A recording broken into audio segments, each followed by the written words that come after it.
a traditional specular model commonly used in previous generation games, a point light, when shone directly at the surface normal, would bounce the light directly back at the light source.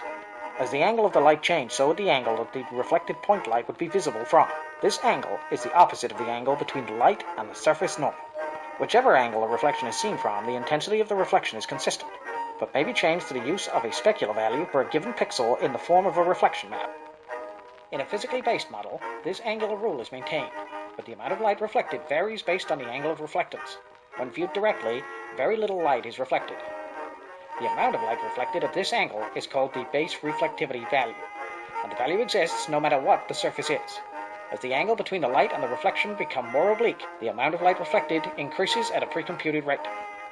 At the theoretical angle of 180 degrees, just beyond where the reflection can no longer be viewed or seen, this reflectance would be total.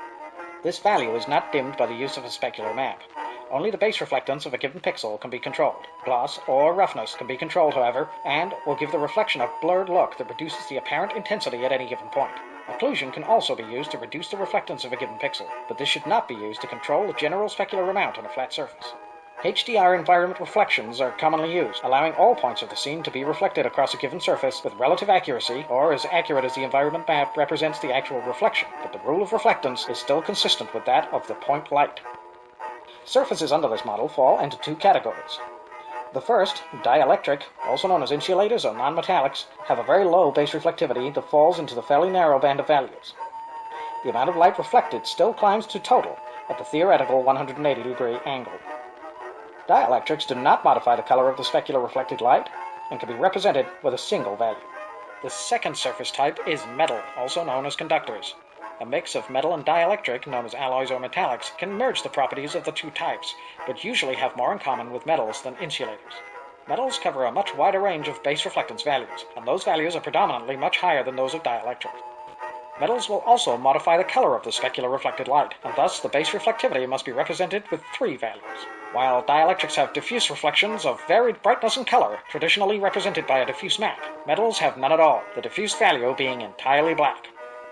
With this information in mind, at least four values are needed to show the reflectance of a given point on a surface, represented here by four textures. The diffuse reflection value represents the amount of reflected diffuse light. For dielectrics, this can be of a wide range of values and colors, but for metals, represented here as a line pattern, this value is 0, or black. The specular base reflectivity value represents the amount of light reflected directly along the surface normal. For dielectrics, this value is low, but not actually black, though it may appear close. While for metals, it is quite high and colored. This example is titanium, which is near gray in color. The specular roughness, sometimes known as gloss when the value is inverted, represents how sharp or diffuse the specular reflection is, while the occlusion or cavity map reduces the reflections in simulated cavities and holes. This is usually used in conjunction with a normal or height map to help define apparent depth in an otherwise flat surface. Both these latter maps are common in the following workflows. In a Metalness workflow, the artist paints the diffuse map with the metal base reflectivity values included with the other colors. A metalness mask is then authored, representing where these metal areas are. The artist need worry about nothing more than these areas being metal and what color that metal is. When the shader is computed, it strips these colors from the diffuse albedo map and replaces them with black. The stripped values are supplemented with a flat value for the dielectric areas to create the final map of specular base reflectivity areas. This dielectric value may be common to all non-metal materials in the engine, or it may be varied by other means. In a specular workflow, the base reflectivity values of the material are entirely separated from those of the diffuse values and directly authored on a map.